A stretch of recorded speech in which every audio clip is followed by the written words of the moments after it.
Ram Ram and namaste to everyone. Welcome to Sunlight Wisdom. आज हम फिर से नए चार्ट के ऊपर मैरिज टाइम करेंगे। ठीक है। उससे पहले एक और रूल हम डिस्कस करेंगे जो मैरिज लॉन्जेविटी से रिलेटेड है। ठीक है। स्नैपशॉट तरीके से कैसे चेक किया जाए मैरिज की लॉन्जेविटी कैसी रहेगी। ठीक है ना। अगर वो रूल नहीं भी अप्लाई होता उसमें बाकी भी पैरामीटर्स है, लेकिन इस वीडियो में मैं स्पेसिफिकली एक ही रूल डिस्कस करूंगा जिससे हम मैरिज लॉन्जेविटी चेक कर सकते हैं। ठीक है। तो मैरिज लॉन्जिविटी चेक करने के लिए सबसे पहले आपको D9 में जाना है। ठीक है। D9 में सबसे पहले तो आपका टाइम ऑफ बर्थ एक्यूरेट होना चाहिए, क्योंकि D9 हर 10 मिनट या 12 मिनट के बाद चेंज होता है। ठीक है। तो सबसे पहले आप क्या चेक कीजिए, वेरीफाई कीजिए आपका टाइम ऑफ बर्थ सही है या नहीं है, नहीं तो बर्थ टाइम रेक्टिफिकेशन भी करवा सकते हो। ठीक है। रेक्टिफिकेशन का एक वीडियो मैं कभी ना कभी बनाऊंगा। ठीक है। बर्थ टाइम रेक्टिफिकेशन से रिलेटेड अगर किसी को अपना टाइम कंफर्म नहीं है, पता नहीं है, तो उसके लिए एक स्पेशल वीडियो बनाएंगे। ठीक है। बर्थ टाइम कैसे रेक्टिफाई किया जाता है उससे रिलेटेड। अभी चलिए सबसे पहले ना जो रूल है लॉन्जिविटी का वो मैं सबसे आखिरी में बताऊंगा, आपको डिस्कस करूंगा, है ना। तो देखिए, सबसे पहले ये चार्ट हम डिस्कस करते हैं। ये मनोरंजन जी का चार्ट है। ठीक है। तो क्या देखना है आपको कि मैरिज का मैंने बताया कि मैरिज का प्रॉमिस चेक करना है पहले। सिंपल मेथड बताया मैंने नाड़ी का, और भी मेथड है बहुत सारे कि वो कॉम्प्लिकेटेड है। आपको जो समझ में आए वही मेथड मैंने डिस्कस किए नाड़ी से रिलेटेड।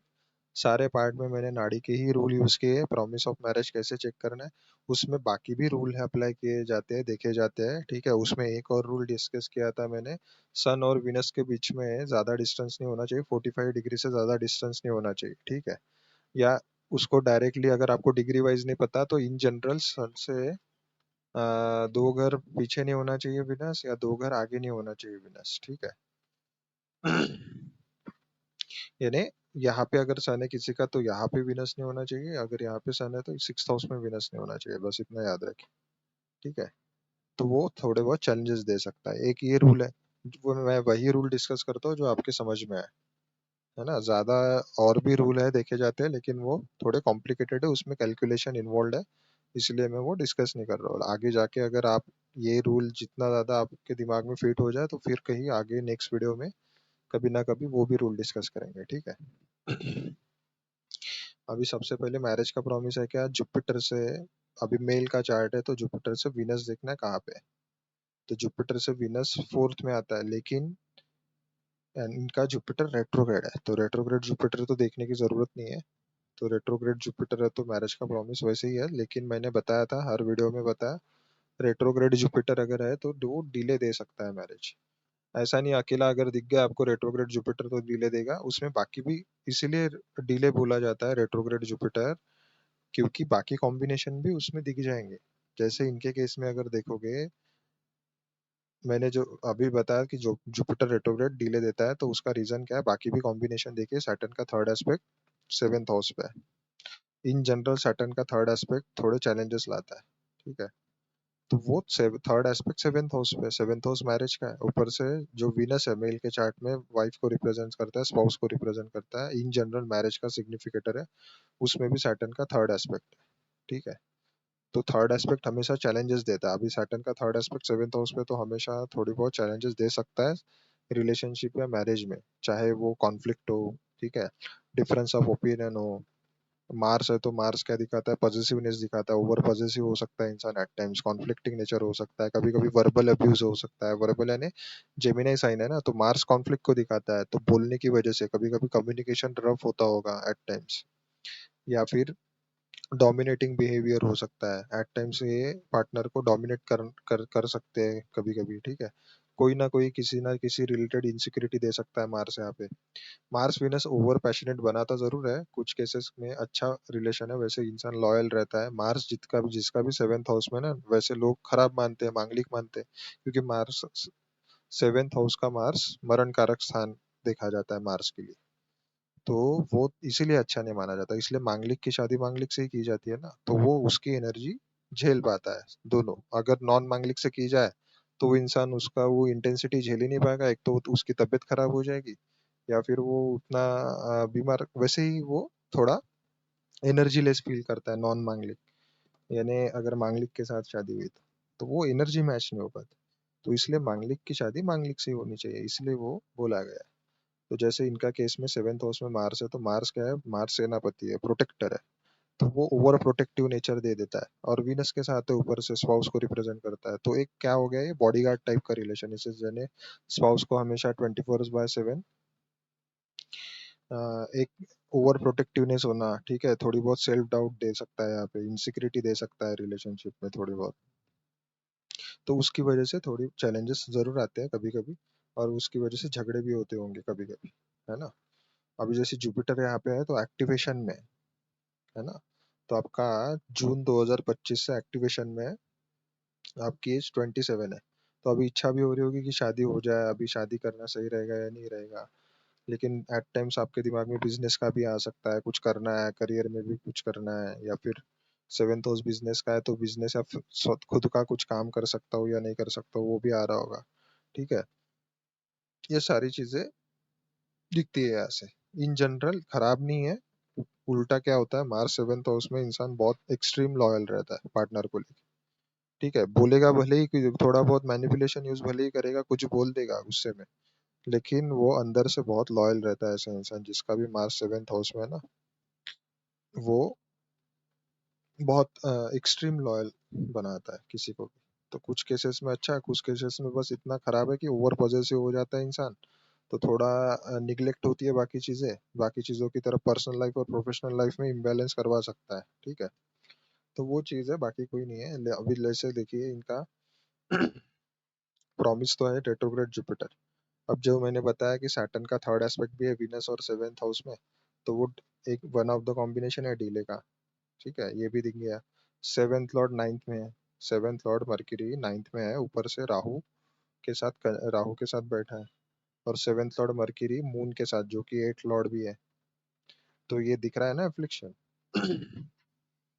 तो एफ्लिक्शन जितना ज्यादा बढ़ेगा उतनी ज्यादा दिक्कतें आएगी, जैसे डीले के कॉम्बिनेशन दिख रहे हैं आप। इन जनरल मैंने ये भी बताया था, सेवेंथ लॉर्ड नाइन्थ में आने ये भी डिले दे सकता है, क्योंकि ये थर्ड हाउस आपका है, तो ये थर्ड हाउस मैरिज का, सॉरी थर्ड हाउस आपका स्ट्रगल को दिखाता है, तो ये नाइन्थ हाउस मैरिज के स्ट्रगल को दिखाता है, क्योंकि सेवन से थर्ड आता है। तो मैरिज का उपचा हाउस हो गया, और उपचा हाउस थोड़े लेट से ही काम करते हैं, अच्छे तरीके से काम करते हैं फिर। तो D9 में भी देखोगे सेवेंथ लॉर्ड सैटर्न होता है, वो जाके बैठा है ट्वेल्थ हाउस में राहु के साथ, तो इधर एक एप्लीकेशन ऊपर से ट्वेल्थ हाउस, है ना। जो वीनस है स्पाउस को सिग्निफाई करता है मेल के चार्ट में, वो एट्थ हाउस में जाके बैठा है। इन जनरल वीनस स्कॉर्पियो या एक्वेरियस साइन में हो, चाहे वो D1 में या D9 में, वो एक ना एक सेटबैक जरूर देता है रिलेशनशिप में। ठीक है, तो उस हिसाब से केयरफुल रहना चाहिए। अगर आपको पता है दे सकता है, तो उस हिसाब से आपका बिहेवियर होना चाहिए रिलेशनशिप में। उस हिसाब से आपको कोई चीजें, कुछ चीजों में ऐसा समझ लिए सेल्फ कंट्रोल होना चाहिए। अगर एट टाइम्स आप थोड़ा इम्पेशेंट होते हो, तो ऑब्वियस है मार्स सेवेंथ हाउस में इम्पेशेंट बनाता है। इन जनरल मार्स के साइन किसी भी हाउस में है ना, लेट से, तो मैं सेवेंथ हाउस में मार्स बता रहा हूँ, मार्स या मार्स के जो भी दो साइन है, एक्वेरी सॉरी स्कॉर्पियो या एरीज मेष राशि, स्पेसिफिकली उसमें मेष राशि जिस भी हाउस में पढ़ते हो, उस हाउस से रिलेटेड इंसान बहुत ज्यादा गलती करता है, बहुत ज्यादा केयरलेस होता है वहां पे, इम्पेशेंट डिसीजन लेता है वहां पे, बहुत ज्यादा इम्पेशेंट रहता है। आप चेक कर लेना, जहाँ पे भी मेष राशि आती हो ना आपके चार्ट में, जिस भी हाउस में, उस हाउस से रिलेटेड मैक्सिमम गलतियां करोगे आप अपने जीवन में। मेजर मेजर गलतियां करोगे, ऐसी गलतियां करोगे बड़ी बड़ी कि आपको फिर उसका रिग्रेट हो सकता है बाद में। जैसे किसी का सेवेंथ हाउस में है मेष राशि, तो वो सेवेंथ हाउस में क्या हो सकता है, रिलेशनशिप में मेजर बड़ी गलती कर सकता है, जिसकी वजह से एकदम मृत्यु तुल्य कष्ट देता है कभी कभी एट टाइम्स। मेष राशि लेट से किसी की सेकंड हाउस में आ जाए, तो वो फाइनेंस से रिलेटेड बहुत बड़ी गलती करेगा कभी ना कभी, है ना। किसी का सिक्स्थ हाउस में आ जाए मेष राशि, तो हो सकता है किसी हेल्थ को लेके बहुत केयरलेस एटीट्यूड होता हो। सिक्स्थ हाउस ईएमआई का है, लोन का है, अननेसेसरी लोन या ईएमआई चढ़े चढ़े हो किसी के, एक दो तीन से ज्यादा ऊपर ईएमआई चढ़े हो। या फिर किसी का फिफ्थ हाउस में आ जाए, तो चाइल्ड बर्थ को लेके, अपने बच्चों को लेके गलती करता हो कभी इंसान। ठीक है, किसी भी हाउस में हो। इवन ट्वेल्थ हाउस में भी आ गया, तो इन्वेस्टमेंट से रिलेटेड, अपने खर्चों से रिलेटेड, अपने खर्चों के ऊपर कंट्रोल नहीं, एक्सपेंसेस के ऊपर। नाइन्थ हाउस में है तो फादर से रिलेटेड, थर्ड हाउस में तो अपने नेबर या यंगर सिबलिंग से रिलेटेड कुछ ना ये हाउसेस से रिलेटेड वो गलती जरूर करता है। मेष राशि जिस भी हाउस में आती है, फोर्थ हाउस में है तो मदर से रिलेटेड, है ना, प्रॉपर्टी से रिलेटेड, व्हीकल से रिलेटेड कुछ ना कुछ मेजर गलती करता है इंसान। जहाँ पे भी मेष राशि आती है वहां पे आप चेक कर लीजिए आप, ठीक है, खुद के भी चार्ट में, बाकी लोगों के भी चार्ट में कभी ना कभी बहुत मेजर गलती होती जरूर है। और प्लैनेट भी देख सकते हो आप उसमें, अगर आपका सेवेंथ लॉर्ड आता हो मेष राशि में, चाहे वीनस आता हो मेष राशि में, तो रिलेशनशिप में कर सकता है। इन जनरल लिब्रा वालों के लिए सेवेंथ हाउस में मेष राशि आती है तो वो उसमें फिर रिलेशनशिप में लेके, बिजनेस पार्टनरशिप में लेके गलती कर सकता है, ठीक है। तो ये फिर, और वही जो, जहाँ पे आप गलती करते हो ना, जहाँ पे मेष राशि, वही आपका ड्राइविंग फोर्स बनता है बाद में। उसी से लेके सीख लेके आप फिर आपका ट्रांसफॉर्मेशन होता है ना। तो वही एक रीजन है, खराब नहीं है, लेकिन इन जनरल फिर जहाँ आप गलती करते हो ना, तो मेष राशि आप इन जनरल खुद को रिप्रेजेंट करती है। तो फिर वो ट्रांसफॉर्मेशन होने के बाद ऑब्वियस है वो खुद के ऊपर ध्यान देना शुरू कर देता है। जो जिस एरिया में वो पहले गड़बड़ गलतियां करता था, तो उसी एरिया में फिर आ, वो फोकस करता है इंसान, ठीक है, क्योंकि मेष राशि फोकस को भी रिप्रेजेंट करती है, आपके हेड को रिप्रेजेंट करता है मेष राशि। तो फिर उसी से रिलेटेड जब गलतियां करता है ना इंसान, उसी में फिर परफेक्शन हासिल करना चाहता है, उसी के पीछे, तो उसी के अराउंड दिमाग जाता है इंसान का, ठीक है, थॉट प्रोसेस उसी हिसाब से काम करता है। चलिए आगे बढ़ते हैं।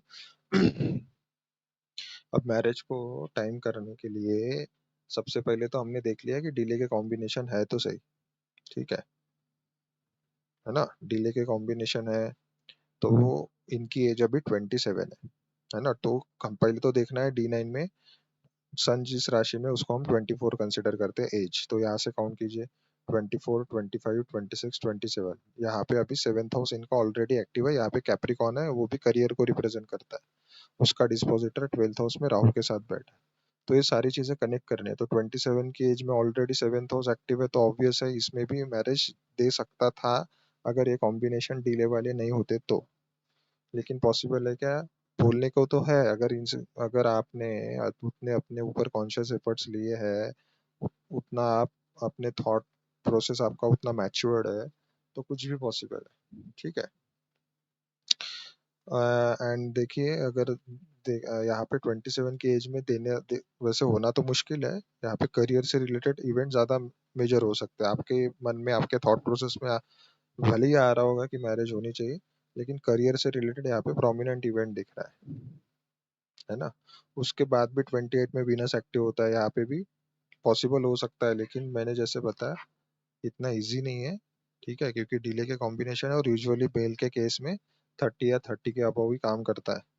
ऐसा जरूरी नहीं उससे पहले होगा, नहीं हो सकता है, पॉसिबल है, प्रॉब्लम वो नहीं है। लेकिन सैटर्न का थर्ड एस्पेक्ट है D1 में सेवेंथ हाउस और वीनस के ऊपर, है ना। सेवेंथ लॉर्ड आपका राहु और एट लॉर्ड के साथ बैठा है। यहाँ पे अगर जल्दी करते हो ना, तो वो इम्पेशेंट होके गलतियां कर सकते हो आप। जल्दी भी हो गई शादी तो 30 या 30 से पहले अगर हो गई आपकी अभी लेट से, तो 2-3 साल इनिशियल लेवल पे आपको थोड़ा तकलीफ हो सकती है ना, क्योंकि सेवेंथ लॉर्ड के साथ मून भी कंजंक्ट है। तो all of a sudden unexpected चीजें हो सकती है आपके साथ, कभी कभी आपने जो एक्सपेक्ट नहीं किया वो भी चीजें आप एक्सपेक्ट कर सकते हो एट टाइम्स। चाहे वो पार्टनर का बिहेवियर हो, उनका थॉट प्रोसेस हो, या आपका थॉट प्रोसेस हो, तो कभी भी थोड़ा फ्लक्चुएट कर सकता है, यानी फ्लक्चुएशन फेस कर सकते हो उसमें। मूड में आपके मूडी बन सकता है थोड़ा इंस्टेंटली, पार्टनर थोड़ा हो सकता है सेंसिटिव, हो सकता है इमोशनल सेंसिटिव, क्योंकि राहु है ना, तो राहु एम्पलीफाई करता है चीजों को, एकदम बढ़ा चढ़ा के ये कर देता है ना। तो वहां पे थोड़ा केयरफुल होना चाहिए, ठीक है। सेवेंथ लॉर्ड नाइन्थ में, तो ऑब्वियस है आपको फादर की रिस्पेक्ट करनी चाहिए। मून बैठा है, एट मून भी बैठा है सेवेंथ लॉर्ड के साथ, तो फादर मदर दोनों की ब्लेसिंग जरूरी है, उनकी गाइडेंस लीजिए। अगर जब जब उनकी नहीं सुनोगे आप, तब तब आपको तकलीफ हो सकती है। या फिर ऐसा हो सकता है, जैसे आपका क्वेश्चन था लव मैरिज का, ये वन ऑफ द कॉम्बिनेशन है, फिफ्थ लॉर्ड सेवेंथ में और मार्स के साथ ऊपर से। तो ये विनस मार्स तो इन जनरल लव मैरिज को सिग्निफाई करता है और देता भी है यूजुअली मैरिज। ऊपर से जो सेवेंथ लॉर्ड है वो लियो साइन में बैठा है, लियो साइन नेचुरल फिफ्थ हाउस को रिप्रेजेंट करता है, वो भी लव मैरिज का कॉम्बिनेशन है। और ये फिफ्थ से फिफ्थ आता है, तो सेवेंथ लॉर्ड नाइन्थ में भी होता है तब भी लव मैरिज दे सकता है, क्योंकि फिफ्थ हाउस लव रिलेशनशिप को दिखाता है, तो ये भावत भावम कंसेप्ट के हिसाब से फिफ्थ से फिफ्थ आता है नाइन्थ, तो उसका एक्सटेंडेड वर्जन हो गया ना ये नाइन्थ हाउस। तो इसीलिए ये भी दो कॉम्बिनेशन, तीन कॉम्बिनेशन यही दिख गए। ऊपर से राहु कंजंक्ट है, तो राहु तो और दिखाता है अपने आउट ऑफ द सोसाइटी जाके मैरिज हो रही है किसी की, अनऑर्थोडॉक्स बिहेवियर देता है, ठीक है, वो रूल्स एंड रेगुलेशन वैसे ही फॉलो नहीं करता है, तो अपने कास्ट कल्चर रिलीजन के बाहर वो शादी करवाता है एट टाइम्स, है ना। ऊपर से मून है, वो माइंड को रिप्रेजेंट करता है, तो ऑब्वियस है माइंड में ही ऐसे थॉट आएंगे कि वो रिलीजियस या फिर अपने कल्चर में शादी ही नहीं करवाएगा, ठीक है। इज इधर भी सेवेंथ लॉर्ड राहु के साथ कंजंक्ट है D9 में, तो यहाँ से और क्लियर हो गया, है ना। और जितना भी ज्यादा आपको विनस डेबिलिटेटेड दिखे, डेबिलिटेशन में दिखे या फिर अफ्लिक्शन में दिखे, है ना, तो वो चांसेस बढ़ जाते हैं राहु के साथ दिखे। तो ये विनस को जितना ज्यादा एफ्लिक्शन होगा वो उतना अपने गलती यानी अपने सोसाइटी के बाहर जाके शादी करता है इंसान, है ना।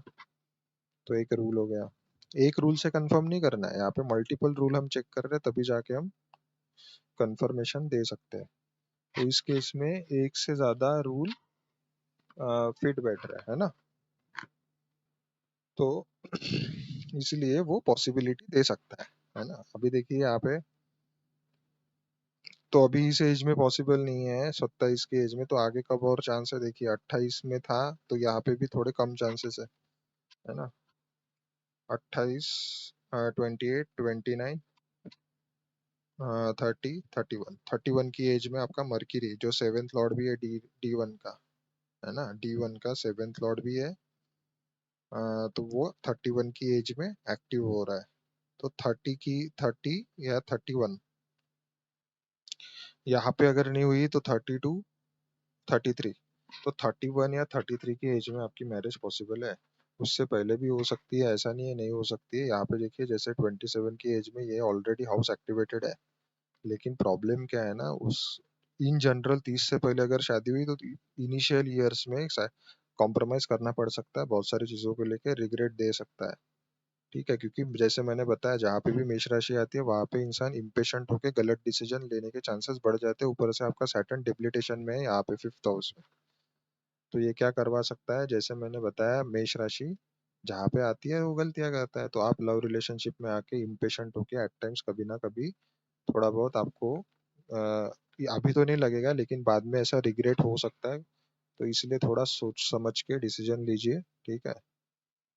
अगर आप ऑलरेडी रिलेशनशिप में हो तो कुछ चीजों को एक्सेप्ट करके चलिए, तो एक्सेप्ट करके चलते हो तो वो कोई ज्यादा दिक्कत आएगी नहीं, है ना। जो दिया है वो आप उस हिसाब से अगर खुद को प्रिपेयर करके चलते हो तो प्रॉब्लम आएगी नहीं, है ना।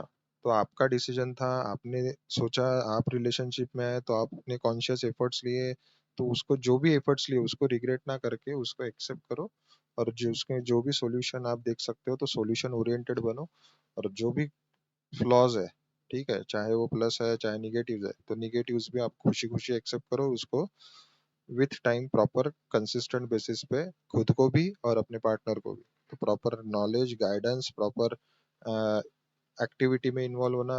सेवेंथ लॉर्ड नाइन्थ में है, तो कंसिस्टेंट बेसिस पे स्पिरिचुअल ट्रैवल करोगे तो ज्यादा आपका नाइन्थ सेवंथ हाउस बैलेंस रहेगा। आफ्टर मैरिज भी स्पिरिचुअल ट्रैवल करोगे उतना ज्यादा सेवंथ हाउस बैलेंस रहेगा। Ninth house in general travelling को रिप्रेजेंट करता है, राहु फॉरेन प्लेसेस को रिप्रेजेंट करता है उन, और मून भी बैठा तो मून भी खुद ट्रैवलिंग का कारक है। तो मैरिज के बाद ट्रैवलिंग फ्रिक्वेंटली होनी चाहिए, डिफरेंट डिफरेंट प्लेसेस पे अलग अलग जगह एक्सप्लोर जितना करोगे, जितना ज्यादा ट्रैवलिंग करोगे उतना ज्यादा आपका सेवेंथ हाउस हील होगा और मैरिज में ज्यादा कॉम्प्लिकेशन आएगी नहीं, ठीक है। तो मेजोरिटी चांसेस यहाँ पे दिख रहे हैं 31 या 33 की एज में, उससे पहले 27 भी है और 28 भी है। यहाँ से 27 और 28 में, क्योंकि वीनस मैरिज का सिग्निफिकेटर है, ये भी एक्टिव हो रहा है। दोनों एज में यहाँ पे भी पॉसिबिलिटी है। यहाँ पे अगर आपने थोड़े कॉन्शियस एफर्ट्स लिए, थोड़ी ज्यादा काम किया आपने, जल्दी कर्मा आपने बैलेंस कर लिए, तो यहाँ दे सकता है। अदरवाइज ये 31 या 33 की एज में दे सकता है मैरिज, है ना। दशा देखो, दशा आपको चल रही है राहु की, ठीक है। तो ये in general Rahu seventh Lord के साथ कंजंक्ट है, तो राहु की महादशा दे सकता है मैरिज, है ना। तो सेवेंथ लॉर्ड के साथ कंजंक्शन में होने की वजह से इन जनरल नाइन्थ लॉर्ड की भी दशा या नाइन्थ हाउस में जो प्लैनेट है उसकी भी दशा मैरिज दे सकती है।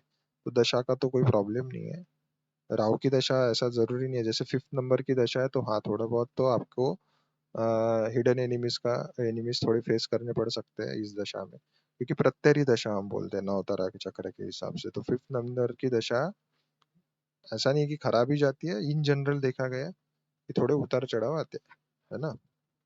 और उसमें भी डिपेंड करता है राहु किस नक्षत्र में। राहु अगर आपका मघा केतु के नक्षत्र में है तो आपका अति मित्र नक्षत्र में आएगा, उसका नक्षत्र स्वामी, तो इतना ज्यादा खराब देगा नहीं, ठीक है। तो मिक्स रिजल्ट दे सकता है, 50-50, है ना। तो देखिए, राहु की महादशा में अंतर किसका है? जुपिटर का। जुपिटर आपका एसेंडेंट लॉर्ड है। एसेंडेंट लॉर्ड की भी दशा मैरिज देती है वैसे, लेकिन 2027 में आपकी एज हो जाएगी 29। तो 29, जैसे मैंने बताया था 28, 27, 28 की एज में भी पॉसिबल है मैरिज, तो दे सकता तो है, लेकिन ज्यादा चांसेस देखिए यहाँ पे भी सैटर्न का भी दशा लगेगा अंतर, जो कि आपका D9 का 7th लॉर्ड है। तो इस दशा में प्रोमिनेंट रिजल्ट मिल सकता है आपको। सैटर्न का अंतर जब आएगा राहु में, तब ज्यादा चांसेस है मैरिज होने के, है ना। क्योंकि सैटर्न वीनस को भी देख रहा है D1 में, ठीक है। D1 में वीनस को देख रहा है, एस्पेक्ट भी दे रहा है। और देखिए यहाँ पे खुद 7th लॉर्ड भी है, ठीक है। और यहाँ पे आपका दाराकार का कौन है? मर्क्यूरी खुद है ना। तो मर्क्यूरी के ट्राइन में भी आता है, तो ट्राइनल कनेक्शन भी है वैसे। और कुछ कॉम्बिनेशन है क्या? मर्क्यूरी वैसे फॉलो तो कर रहा है D9 में सैटर्न को, लेकिन हाँ सैटर्न की अंतरदशा में शादी हो सकती है, जो कि हमने देखा। ठीक है। और जो, हाँ ठीक है, अभी मैरिज लॉन्जिविटी का रूल मैं आखिरी में बताऊँ, शायद आखिरी में ही बताता हूँ, चलिए। ठीक है। लॉन्जिविटी बहुत सिंपल है, ज्यादा हार्ड एंड फास्ट रूल नहीं है। वन यानी 10 सेकंड के अंदर अंदर वो रूल कवर हो जाएगा, ठीक है। और वैसे अष्टक वर्गा का रूल मैंने बताया था, अष्टक वर्गा में ये सर्वाष्टक वर्गा लिखना है, किसी भी सॉफ्टवेयर में मिल जाएगा, ठीक है। या एप्लीकेशन में आपको सर्वाष्टक वर्गा देखना है, उसके बिंदु देखना है 5th हाउस में ज्यादा है या 7th हाउस में ज्यादा है। 5th हाउस में अगर ज्यादा बिंदु आ गए तो जिसका चार्ट है वो खुद डोमिनेटिंग हो सकता है, खुद कंट्रोल करना चाहेगा उस हाउस को, तो आपके केस में आप डोमिनेटिंग हो सकते हो, आप थोड़ा बहुत कंट्रोल करना चाहते हो स्पाउस को। तो वीनस मार्स के साथ है तो आपके स्पाउस का भी नेचर एट टाइम्स थोड़ा कॉन्फ्लिक्टिंग हो सकता है। बट लेकिन कुछ कुछ केसेस में क्रिएटिविटी प्रोडक्टिविटी भी बढ़ाता है इंसान में, बाकी स्किल्स भी देता है, ठीक है।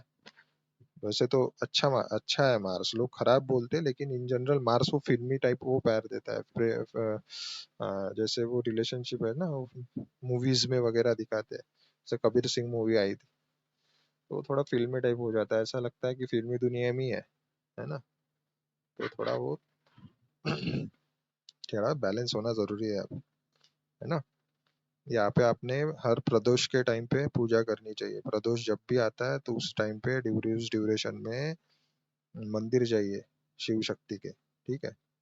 तो वहां पे आप जरूर जाइए। और इन जनरल मार्स और वीनस मस्कुलिन और फेमिनिन एनर्जी को दिखाता है, तो जो अर्धनारीश्वर की फोटो है, अर्धनारीश्वर की फोटो वो आपके साउथ वॉल पे रख सकते हो, है ना, या साउथ ईस्ट में रख सकते हो, या फिर यहाँ पे जो साइन आ रहा है उस डायरेक्शन में भी रख सकते हो, कोई प्रॉब्लम। एक तो प्लैनेट की दिशा में रखो, जो मार्स साउथ को रिप्रेजेंट करता है, विनस साउथ ईस्ट को रिप्रेजेंट करता है, और मर्क्यूरी नॉर्थ को रिप्रेजेंट करता है। तो इन दिशाओं में से किसी भी एक दिशा में आप अर्धनारीश्वर की फोटो रख सकते हो, ठीक है। फ्रेम करके लगा लो, अच्छा रहेगा आपके लिए। चलिए।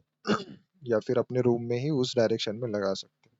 यूजुअली रूम में भगवान की वगैरह फोटो नहीं लगाई जाती, लेकिन हाँ आप अपने घर में वास्तु के हिसाब से वो कर सकते हो अरेंज, ताकि वो आपको रोज दिखे और उनके ब्लेसिंग लो। अदरवाइज अगर फोटो नहीं लगाना है तो आप फिर सिर्फ हर प्रदोष जब भी आता है, देखना है आपको, प्रदोष जब भी आता है कैलेंडर में दिख जाएगा, जब भी प्रदोष आता है तब तब आपको जाना है, विजिट करना है मंदिर।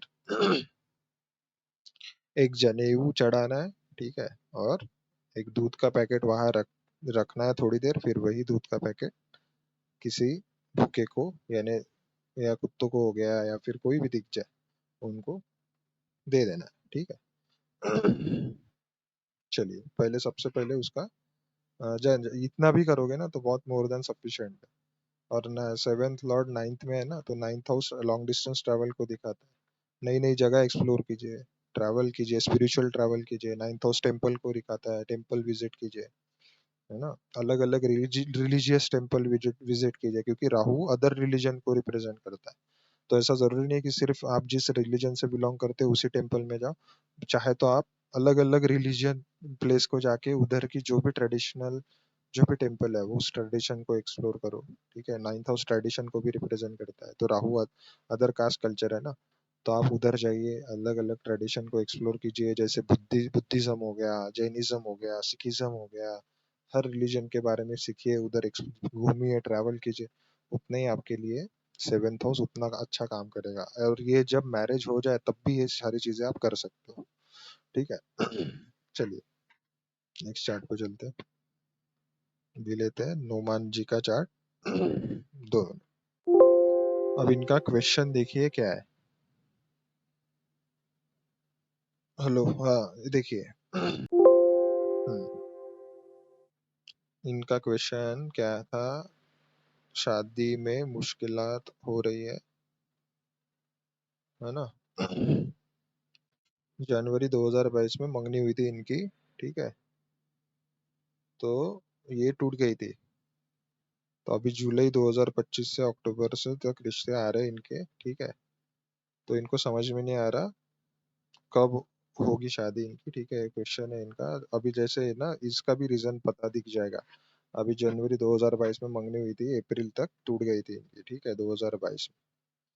अब इसका रीजन देखिए क्या है, ये कुंडली में ही दिख जाएगा। अभी 2022 में अगर देखोगे ना,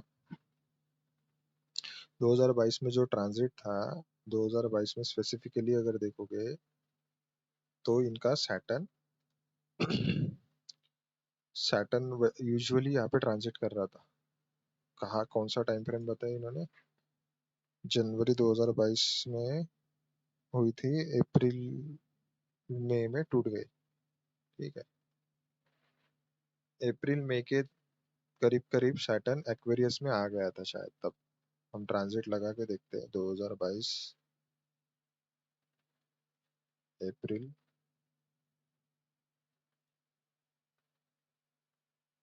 सैटर्न नहीं, इसमें ही था, ठीक है। तो सैटर्न और जुपिटर देखिए किस राशि में थे। तो सैटर्न पाइसिस को एक्टिव कर रहा था। तो अभी देखते हैं क्या है प्रॉब्लम।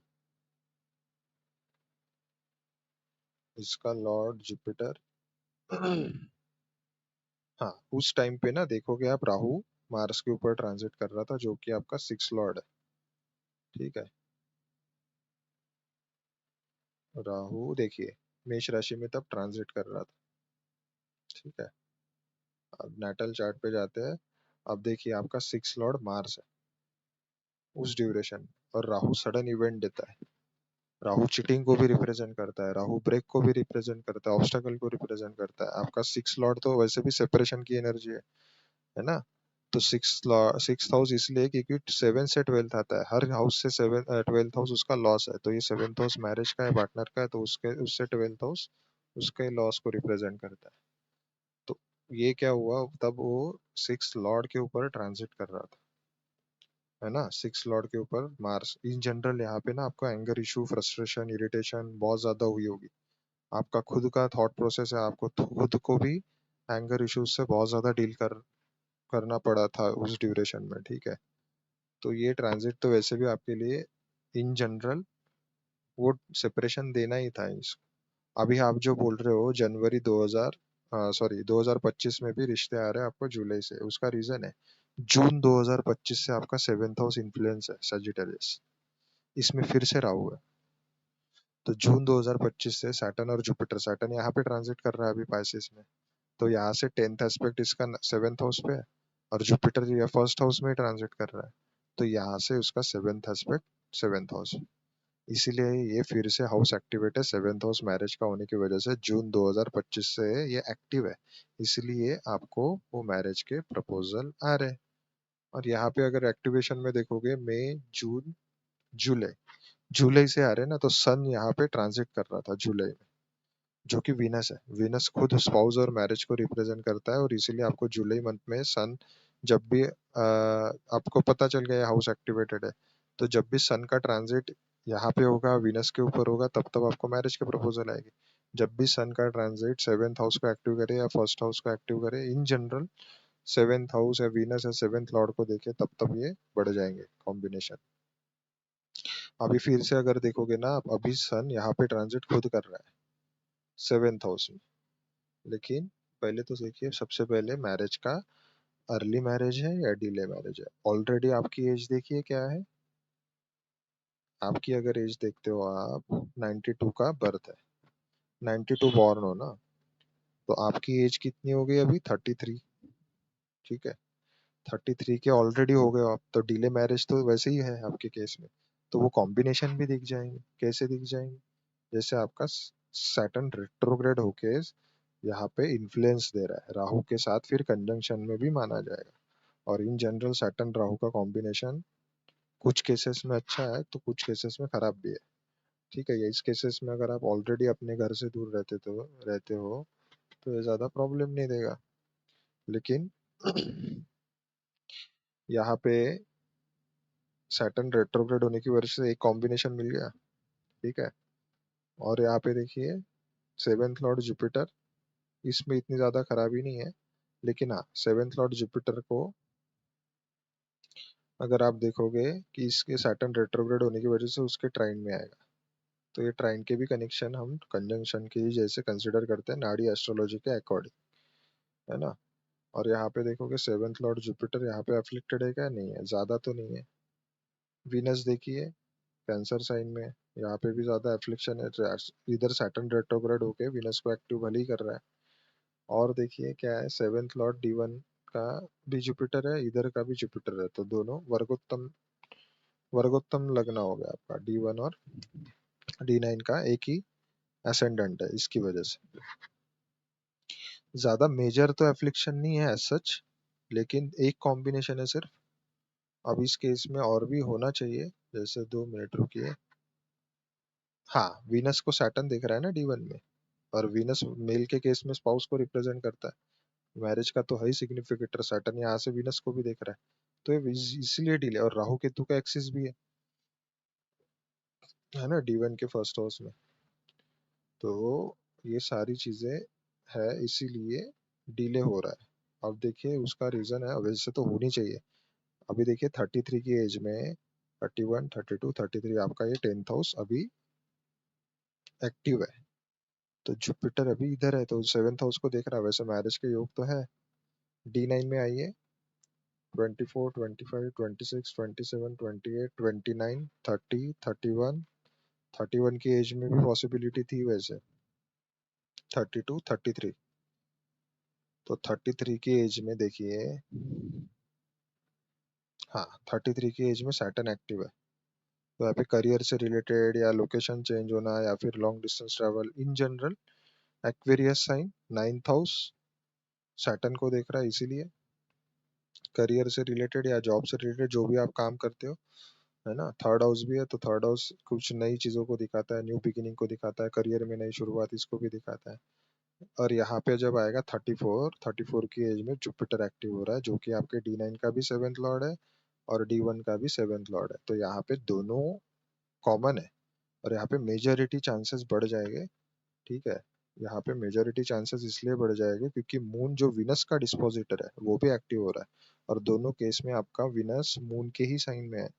तो मून का डिस्पोजिटर, विनस का डिस्पोजिटर मून होने की वजह से मून को भी हमको देखना पड़ेगा, है ना। तो ये ज्यादा डबल कंफर्मेशन है। विनस इसका, मून इसका डिस्पोजिटर होने की वजह से मून को भी देखा जाएगा मैरिज के लिए। ठीक है, तो ये एडवांस रूल है वैसे। 33, 34 वैसे जुपिटर इसका भी लॉर्ड है, डी1 का सेवेंथ लॉर्ड, डी9 का भी है, और यहाँ पे 34 की एज में ज्यादा चांसेस है मैरिज होनी चाहिए आपकी 34 की एज में।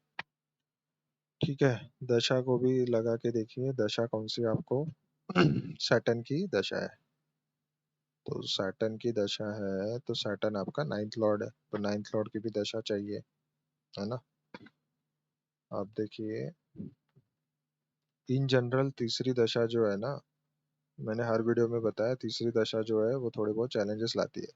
ठीक है, इस दशा में बहुत सारी चीजें सीखता है इंसान, है ना। बहुत सारे बार चेंजेस बहुत आते हैं, फ्रिक्वेंट चेंजेस आते हैं लाइफ में, मेजर मेजर चेंजेस आते हैं। बहुत सारी चीजें, बहुत सारे काम चेंज करना, ये भी काम वो भी काम, फिर से नई चीजें शुरू करना, फिर से ये करना। तो ट्रांसफॉर्मेशन काफी बहुत बार होते हैं इस दशा में। ठीक है, मल्टीपल ट्रांसफॉर्मेशन होने के कॉम्बिनेशन है ये। थर्ड दशा भी देती है, ऊपर से आपका सैटर्न एट्थ हाउस में है ना, कैप्रिकॉन साइन में। तो करियर में मेजर ट्रांसफॉर्मेशन होना। रेट्रोग्रेड है तो सेवेंथ हाउस रिलेटेड इवेंट। तो रेट्रोग्रेड कभी ना कभी कार्मिक चीजें दिखाता है, इसलिए जो आपका मैरिज जो पहली मंगनी हुई थी ना वो ब्रेक हुई। तो ये राहु चीटिंग को रिप्रेजेंट करता है, तो इसलिए राहु के साथ सैटर्न दोनों कार्मिक प्लैनेट है, दोनों मैलेफिक प्लैनेट है। ठीक है, ऊपर से ये एक्सिस वैसे इन जनरल थोड़ी दिक्कत देता है। आप अभी 34 की एज में वैसे भी प्रोमिनेंट है, चांसेस तो है, वैसे हो जानी चाहिए, है ना। उसके आगे होती है तो वो तो फिर होगी तो आगे फिर 36 या 37 की एज में होगी, उसके पहले नहीं होगी। क्योंकि एक तो 34 की एज में होनी चाहिए, नहीं तो और 2 साल डिले हो सकता है। अभी जैसे यहाँ पे अगर देखिए, सैटर्न की दशा में अंतर किसका है, अंतर अभी है राहु का। राहु ऑलरेडी सेवेंथ हाउस में, तो राहु ऑलरेडी सेवेंथ हाउस में है। तो सेवेंथ हाउस में जो प्लैनेट है उसकी भी दशा मैरिज देती है। लेकिन इस दशा में ना यूजुअली आपको नहीं करना चाहिए, अगर आप मुझे पूछोगे। इस दशा में नहीं करना चाहिए, क्योंकि ऑल अनएक्सपेक्टेडली कोई ना कोई आ जाता है लाइफ में इस दशा में। ठीक है, एक तो कार्मिक बन के आ जाता है। ठीक है, तो वो एक तरीके से वो लेसन दे सकता है। तो अगर आप कॉन्शियस हो उतने तो इतनी ज्यादा दिक्कत नहीं जाएगी, तो ये भी दशा मैरिज दे सकती है। ठीक है, ये 2028 तक है वैसे, 2028। और यूजुअली ना इस दशा में ही मैरिज हो जाएगी आपकी। क्योंकि मैं तो बोल रहा हूँ, लेकिन वो प्रैक्टिकल नहीं है ना। प्रैक्टिकल इसलिए नहीं है क्योंकि ऑलरेडी 2028 तक आपकी एज कितनी हो जाएगी, ऑलरेडी आप 33 हो। और 3 साल वेट करोगे तो 36 हो जाओगे। और इसलिए मैंने बोला था इधर नहीं हुई 34 की एज में, तो 36 या 37 की एज में होगी, तब जब जुपिटर का अंतर आएगा। और जुपिटर आपका यहाँ भी सेवेंथ लॉर्ड है और यहाँ पे भी सेवेंथ लॉर्ड है। इवन आप कैलकुलेटर पे भी, कैलकुलेटर देखिए, कैलकुलेटर पे जो हमारा रूल है कैलकुलेटर वाला, 2 मिनट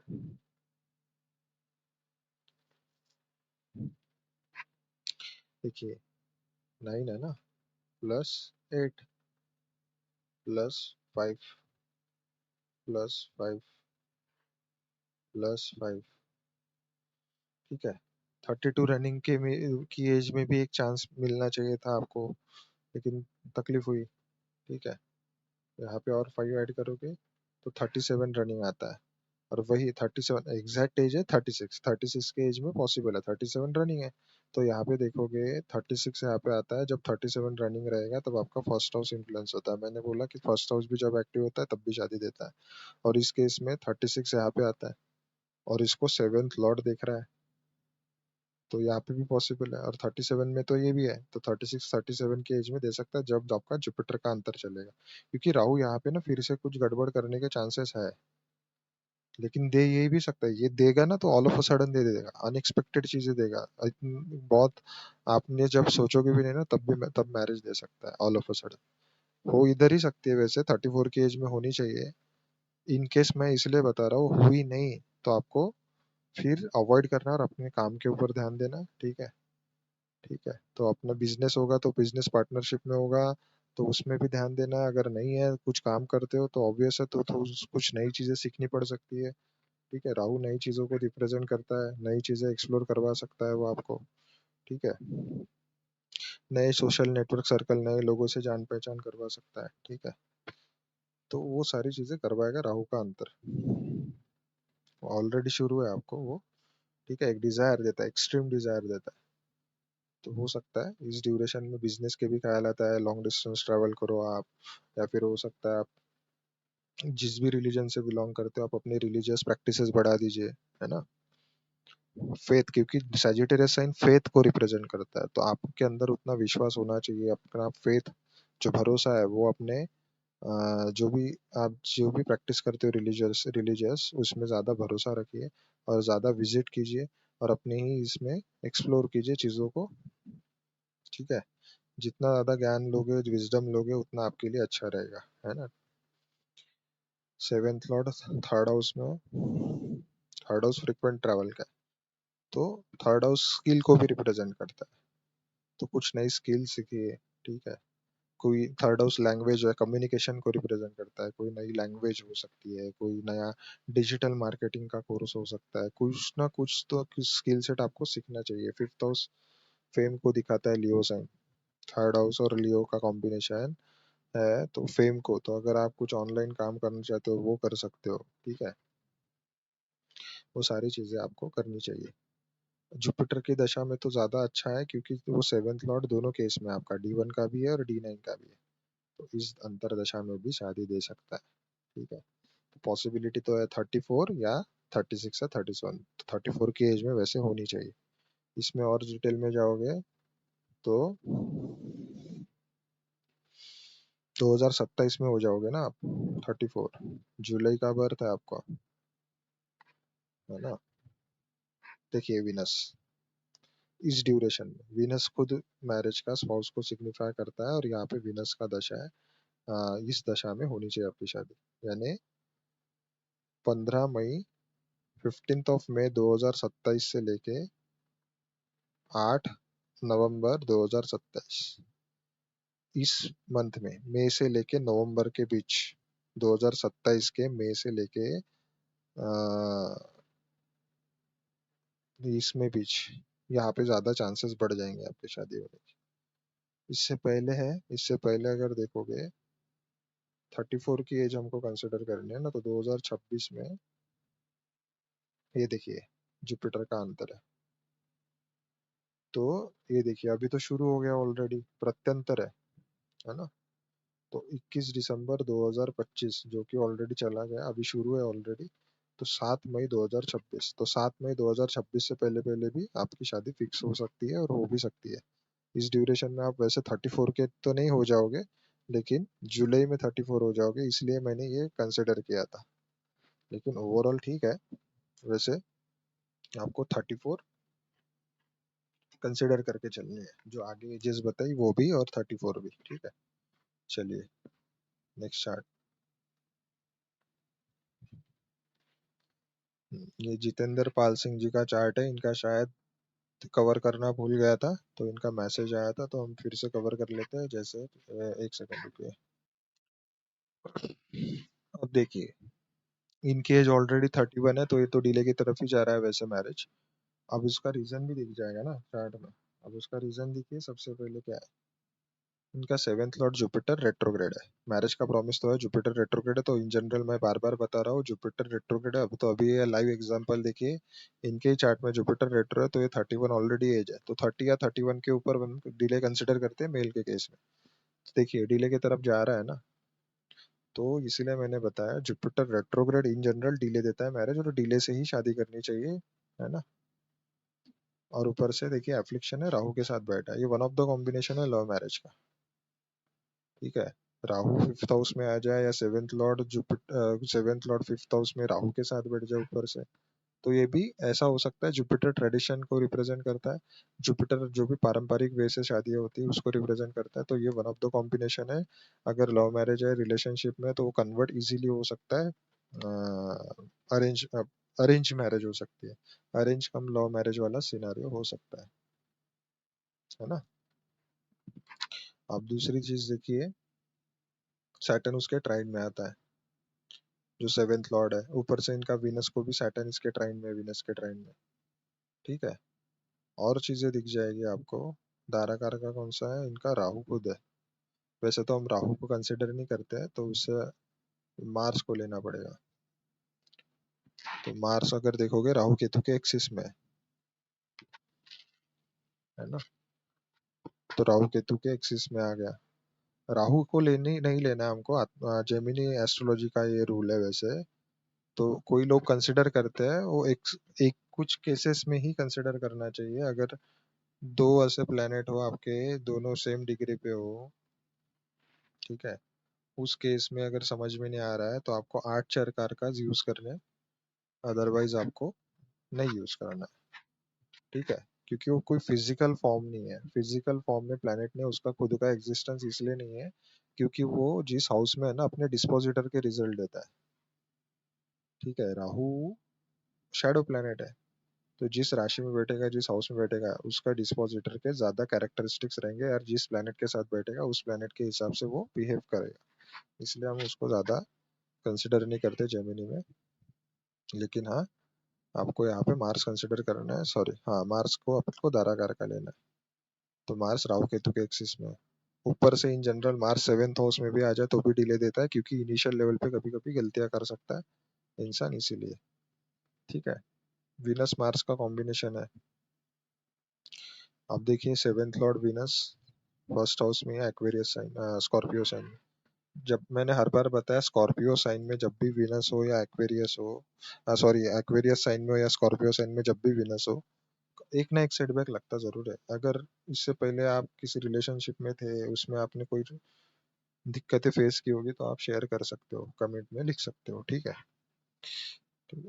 और दूसरी चीज और कुछ दिखता है क्या? सैटर्न देखिए थर्ड एस्पेक्ट से सेवेंथ हाउस को देख रहा है, ये भी डिले को दिखा रहा है, इसलिए डिले की तरफ जा रही है चीजें, है ना।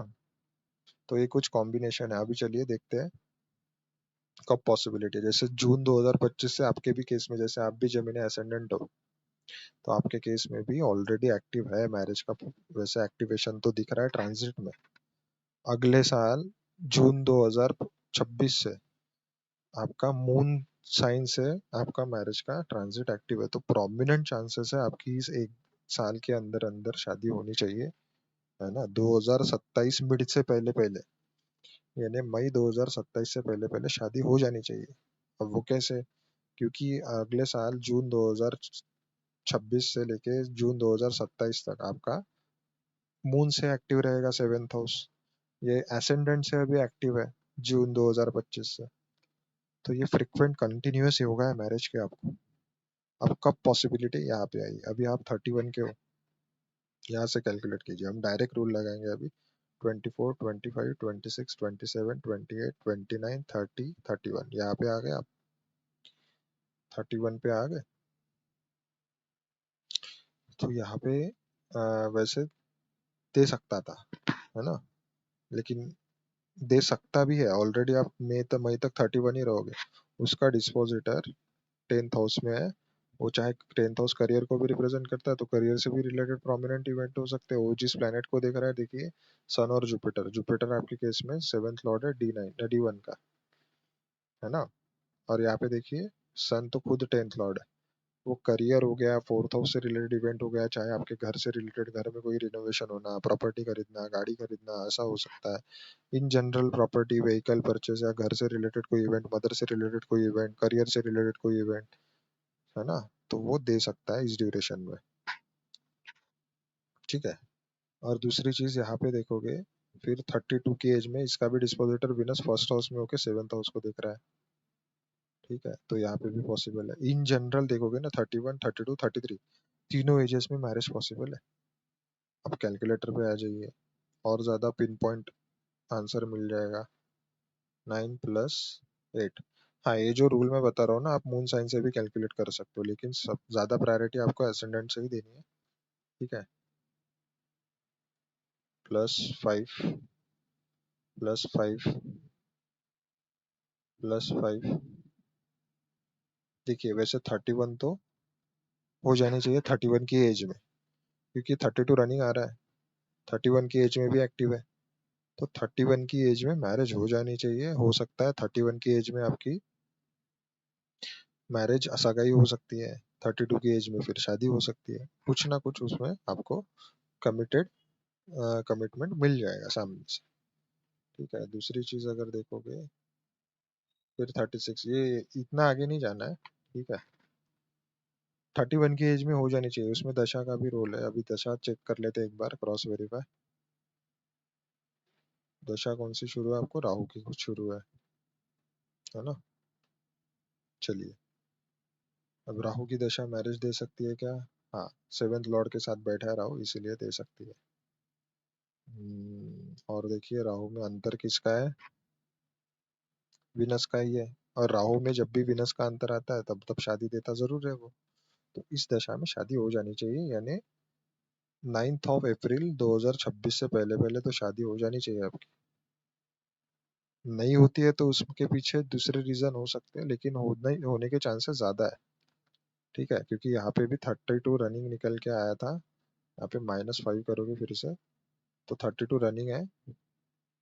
ठीक है, तो बहुत ज्यादा चांसेस है, होनी तो चाहिए। एटलीस्ट एंगेजमेंट तो होनी चाहिए, क्योंकि यहाँ से भी भृगु चक्र पद्धति का रूल अप्लाई करोगे 31 32, तो नाइन्थ हाउस सेरेमनी को दिखाता है, जो एंगेजमेंट को दिखाता है नाइन्थ हाउस, उसका लॉर्ड उसी में है। और A5 का पता है, तो A5 फिफ्थ हाउस का पता है, तो हो सकता है रिलेशनशिप में हो तो वो लव मैरिज में कन्वर्ट हो रही है। ठीक है, तो बहुत ज्यादा चांसेस है हो जाएगी मैरिज, है ना। इनिशियल लेवल पे थोड़े चैलेंजेस आएंगे, लेकिन हो जाएगी, क्योंकि सैटर्न मल्टीपल एफर्ट्स को दिखाता है, ट्रायल्स को दिखाता है। इस ड्यूरेशन में होनी तो चाहिए, वैसे हो भी जानी चाहिए, क्योंकि जुपिटर जो 7th लॉर्ड है उसका भी एस्पेक्ट है यार, तो होना तो चाहिए वैसे। ठीक है, तो राहु में विनस का अंतर यूजुअली मैरिज देके ही जाता है। ठीक है, तो हो जाएगी आपकी शादी, यानी 31 की एज में दिख रहा है, और ऑलरेडी आप 31 हो, तो मई और टाइम है आपको, 5 महीने है और आपके पास। ठीक है, 5 मंथ्स है, इस विंडो में हो जानी चाहिए। ठीक है, नहीं हुई इस ड्यूरेशन में तो फिर से आप कमेंट करके पूछ सकते हो कि आगे का पॉसिबिलिटी है, वैसे हो जानी चाहिए, है ना।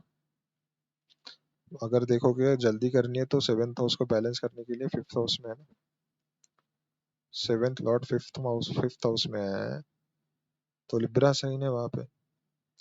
तो लिब्रा साइन और 5th हाउस किसको रिप्रेजेंट करता है, जैसे जुपिटर हेल्प को रिप्रेजेंट करता है। जुपिटर इन जनरल सॉल्यूशन जो भी है, अगर कोई रिलेशनशिप में ऑलरेडी हर्डल फेस कर रहा है, उसकी आप चाहे अगर मदद कर सको किसी भी वे से, चाहे वो मॉनेटरी हो, चाहे वो इमोशनल लेवल पे हो, चाहे चाहे जो ऑलरेडी रिलेशनशिप में प्रॉब्लम फेस कर रहा है, क्योंकि 5th हाउस रिलेशनशिप का भी है, तो 5th हाउस रिलेटेड चीजें आप अगर किसी की ठीक कर सकते हो, क्योंकि राहु क्या है ना, राहु डिसोरिएंटेड एनर्जी है। तो कोई आपके फ्रेंड सर्कल में, आपके रिलेटिव्स में, रिलेशन में, अगर ऑलरेडी कोई रिलेशन में दिक्कत फेस कर रहा है, तो आप उनको किसी भी लेवल की मदद कर सकते हो। अगर कोई फाइनेंशियल लेवल पे फेस कर रहा है तो उसको मदद करो, अगर कोई इमोशनल लेवल पर कोई चैलेंजेस फेस कर रहा है तो तब मदद करो। किसी भी लेवल का आपको इमोशनल मॉरल सपोर्ट देना है किसी को, तब जाके आपका 7th हाउस जल्दी बैलेंस हो जाएगा, है ना। 5th हाउस एजुकेशन का भी है। ठीक है, 5th हाउस चिल्ड्रन को, चाइल्ड को भी रिप्रेजेंट करता है, तो किसी चाइल्ड केयर सेंटर में जाके आप मदद कर सकते हो। ठीक है, चाइल्ड केयर जो भी नॉन वेलफेयर इंस्टीट्यूट है, राहु, क्योंकि राहु और सैटर्न का है ना, डिसेबल लोगों को रिप्रेजेंट करता है, जिनको भी डिसेबिलिटी है, तो इनको आप मदद कर सकते हो। ठीक है, जिनकी शादी नहीं हो रही है उनको हेल्प कर सकते हो किसी भी तरीके से, है ना। तो वो सारी चीजें आप कर सकते हो। अभी चलिए नेक्स्ट चार्ट के ऊपर चलते हैं, बरखा जी का उनका क्वेश्चन है, when will my sister get married. और देखिए, मैं ना ज्यादा स्पिरिचुअल रेमेडी ज्यादा इसीलिए नहीं बताता हूँ, वो कार्मिक है, और वो ऐसे बताना ठीक भी नहीं है। ठीक है, इसीलिए मैं जो कर्मा अलाइनमेंट जो है, जो प्रैक्टिकल रेमेडीज है वही बता रहा हूँ। स्पिरिचुअल रेमेडीज ना, उसके लिए गुरु दीक्षा लगती है, जो मंत्र, क्योंकि तंत्र मंत्र यंत्र ये तीनों तरीके की रेमेडीज है, उसके लिए देने के लिए लेन देन उतना ही जरूरी है, इसीलिए मैं वो बता नहीं रहा हूँ। लेकिन हाँ, सबसे इजी मैं टेक्निक बता रहा हूँ कि जिसके कोई साइड इफेक्ट नहीं है, और कैसे आप कर्मा अलाइन कर सकते हो उस हिसाब से। ठीक है, इसमें कोई शॉर्टकट नहीं है, रेमेडी यूजुअली शॉर्टकट है, ये तो कोई शॉर्टकट नहीं है ना, ये तो सिंपल है। बस आपको कर्मा अलाइन करना है, इसके और भी सारे सिग्निफिकेशन है, और देख सकते हो आप, सेल्फ एक्सप्लोर कर पाओ तो और अच्छी बात है। ठीक है, सेजिटेरियस साइन है तो स्पिरिचुअल ट्रैवल कीजिए, 7th हाउस बैलेंस होगा। ज्ञान लीजिए, विजडम लीजिए, किसी गुरु जो उपदेश है गुरु जी का वो सुनिए। अगर आप ऑलरेडी सिख कम्युनिटी से बिलोंग करते हो, या उस साइड से बिलोंग करते हो, तो ऑब्वियस है आपको ना अ, मंदिर में सेवा करनी चाहिए। थोड़ी आपकी किसी भी तरीके की सेवा हो सकती हो, चाहे वो डोनेशन हो, चाहे आप खुद जाके वहां पे सेवा दे रहे हो, तो इससे आपका 7th हाउस बैलेंस होगा। जितने भी स्पिरिचुअल प्रैक्टिसेस एक्टिविटीज है, वो जितना ज्यादा करोगे आपका 7th हाउस एक्टिव रहेगा। ठीक है, चलिए। हाँ, 24 इनका सिस्टर का क्वेश्चन था ना। अभी देखिए इनका तो ऑलरेडी 89 का बर्थ बॉर्न है, तो ये तो फीमेल का चार्ट है ऊपर से। तो पहले तो चेक करना मैरिज का योग है क्या, तो है तो भी तो इतना डिले क्यों है, तो वो भी देखने को मिलेगा। अभी देखिए इनका चार्ट हम ओपन करके रखते हैं, 2 मिनट। अब आप खुद देखिए इनका एज कितना है अभी, 36। 36 के करीब करीब इनका एज है। 90, 91, 92, 93, 94, एक सेकेंड ना, 90, तो 36 इनका एज है ना। ये तो ऑलरेडी बहुत ज्यादा डिले हो गया। उसका रीजन भी है ना। अब जैसे देखोगे सेवेंथ लॉर्ड मार्स है, उसको सैटर्न देख रहा है। अब जब भी मार्स और सैटर्न मैंने बताया एक दूसरे के इसमें आ जाए, तो ये पुश एंड पुल को रिप्रेजेंट करता है। करियर के पर्सपेक्टिव से तो ठीक है, लेकिन मैरिज में डिले दे सकता है सेवेंथ लॉर्ड। और फर्स्ट हाउस में इतने ज्यादा प्लैनेट, फर्स्ट हाउस में अगर बहुत मैक्सिमम प्लैनेट आ जाए ना, तो ये फ्री स्पिरिटेड एनर्जी को दिखाता है। वो इंसान खुद ही ऐसा हो सकता है, सेल्फ ऑब्सेस्ड हो सकता है। और उसको ना कोई भी किसी भी तरीके का बाउंडेशन पसंद नहीं होता है, ठीक है। तो कभी कभी खुद की वजह से, खुद के थॉट प्रोसेस की वजह से इंसान शादी हो नहीं पाती है। एक तो ऐसा नहीं है कि नेचर इनको पर ये नहीं करेगा, यानी उनके लिए प्रपोजल नहीं लाएगा या मैरिज के प्रपोजल नहीं आ रहे, ऐसा नहीं है। इनको ना 2024 में भी ये होता, ठीक है। लेकिन प्रॉब्लम क्या है ना, फर्स्ट हाउस में इतने सारे प्लेनेट आने की वजह से, और वो सारे प्लेनेट किसी ना किसी हाउसेस की लॉर्डशिप लेके बैठे हैं। जैसे 8 लॉर्ड भी विनस है, 6 लॉर्ड विनस होके यहाँ बैठा है, जुपिटर 8 लॉर्ड होके फर्स्ट हाउस में आया। तो ये मल्टीपल ट्रांसफॉर्मेशन है इनके लाइफ में, फ्रिक्वेंट ट्रांसफॉर्मेशन से जाना होगा। ऊपर से ये सारी चीजें सेवेंथ हाउस को भी देख रहे प्लैनेट, तो इतने सारे प्लैनेट होने की वजह से इंसान खुद कंफ्यूज होता है कभी कभी, एट टाइम्स क्लैरिटी नहीं आ पाती लाइफ में, ठीक है। तो सबसे पहले तो यही क्लियर नहीं कर पाता कि अगर अच्छे प्रपोजल भी आ गए ना, तो खुद की वजह से कभी कभी ना उस उस तरीके से माइंड स्टेबल नहीं रह पाता, इसलिए वो अच्छा प्रपोजल भी हाथ से चला जाता है। तो ऐसे कितने प्रपोजल आए भी होंगे लेकिन वो कन्वर्ट नहीं हुए होंगे, है ना। तो ऊपर से सन भी फर्स्ट हाउस में है। इतने सारे प्लेनेट यूजुअली अच्छे नहीं माने जाते हैं ना। अब दूसरा रीजन और क्या हो सकता है, मार्स देखिए। मार्स इन जनरल फीमेल के केस में हस्बैंड को सिग्निफाई करता है, खुद सेवेंथ लॉर्ड भी उसको सैटर्न देख रहा है। सैटर्न खुद रेट्रोग्रेड होके सेवेंथ हाउस में इन्फ्लुएंस कर रहा है ना। तो वो सन और सैटर्न से मिल रहा है, ये भी पुश एंड पुल का कॉम्बिनेशन हो गया। और यहाँ पे भी देखोगे सेवेंथ लॉर्ड खुद सैटर्न है, ठीक है। सेवेंथ लॉर्ड खुद सैटर्न है। ज्यादा एफ्लिक्शन तो नहीं है, लेकिन इन जनरल उसके ट्राइन में आता है, D9 में सैटर्न, ठीक है। केतु का एस्पेक्ट है सेवेंथ हाउस में, ठीक है। दशा भी देख लेते हैं। वैसे तो सेवेंथ लॉर्ड की ही दशा शुरू है, अब ये भी खत्म हो जाएगी जनवरी में। तो यहाँ पे तो वैसे पॉसिबिलिटी तो थी, इनको होनी भी चाहिए, ऐसा नहीं है नहीं है। ट्रांजिट में भी देखोगे अभी तो सैजिटेरियस है, इसके बाद ये विश फुलफिलमेंट को दिखाता है, तो अगले साल होगा ये। तो राहु की दशा में, महादशा में, हम्म, राहु की दशा कैसे दे सकती है मैरिज, रुकिए एक सेकंड। हाँ, राहु मार्स के ट्राइन में इसीलिए दे सकता है। मार्स सेवेंथ लॉर्ड है ना खुद, तो वो सेवेंथ लॉर्ड को देख रहा है फिफ्थ एस्पेक्ट से। तो वहां पे एक पॉसिबिलिटी दिख तो रही है। यहाँ पे D9 की में वीनस को देख रहा है, तो यहाँ पे भी पॉसिबिलिटी है।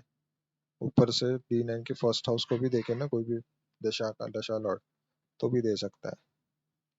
लेकिन यहाँ पे भी इतना इजी नहीं रहेगा, इसलिए ना इनकी दशा सीक्वेंस भी देखोगे ना, ये कार्मिक है। अभी इनको राहु की महादशा शुरू होगी, तो यूजुअली इधर नहीं हुई तो राहु की महादशा में होगी, तो समझ लीजिए ये ना कुछ पास्ट लाइफ का कनेक्शन हो सकता है, और वो हेवी पेंडिंग कर्मास हो सकते हैं। और इसी दशा में मिलेगा कोई ना कोई, क्योंकि राहु ये हमेशा रेट्रो वाली एनर्जी कैरी करते हैं। तो ऑब्वियस है ये इसी दशा में पॉसिबल है, राहु की महादशा में। और इन सारी दशाओं में हुई नहीं सेवेंथ लॉर्ड की दशा में भी, तो इस दशा में होती है शादी, ठीक है। लेकिन इजी नहीं रहेगा इनके लिए, है ना। अगर आप टाइम करोगे कैलकुलेटर के ऊपर भी, 8 + 8 + 5 +5 +5 +5 +5,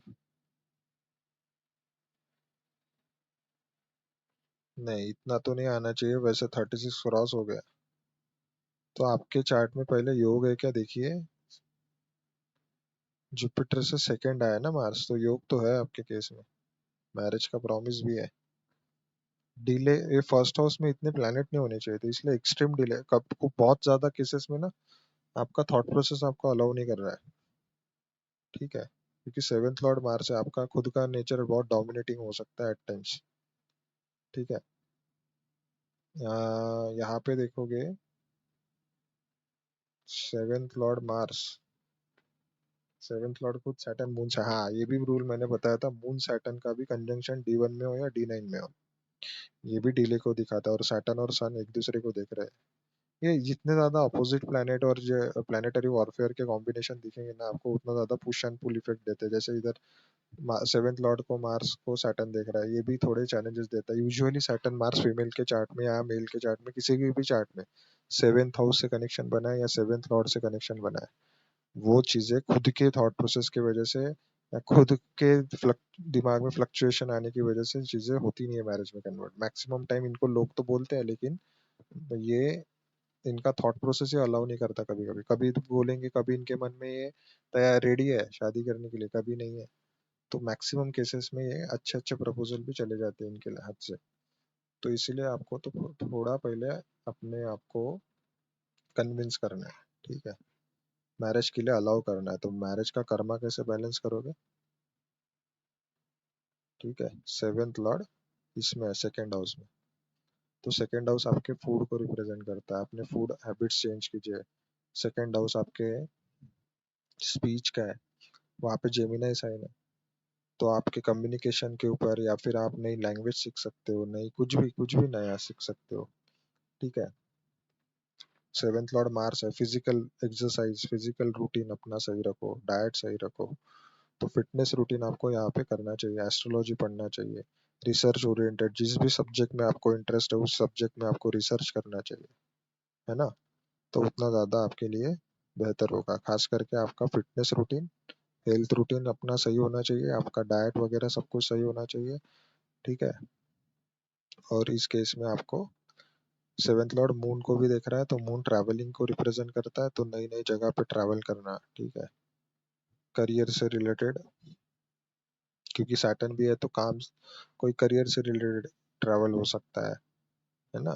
तो मल्टीपल प्रोफेशन चेंज हो सकता है आपके एट टाइम्स, अगर आप देख पाओगे मैरिज अगर पास में है आपकी, तब देखिए सेवेंथ लॉर्ड मून और सैटर्न को देख रहा है। सैटर्न करियर है, मून फ्रिक्वेंट चेंजेस है, तो हो सकता है करियर में चेंजेस आ सकते हो, है ना, उस ड्यूरेशन में जॉब चेंज हो रही हो, ये भी देख सकते हो आप।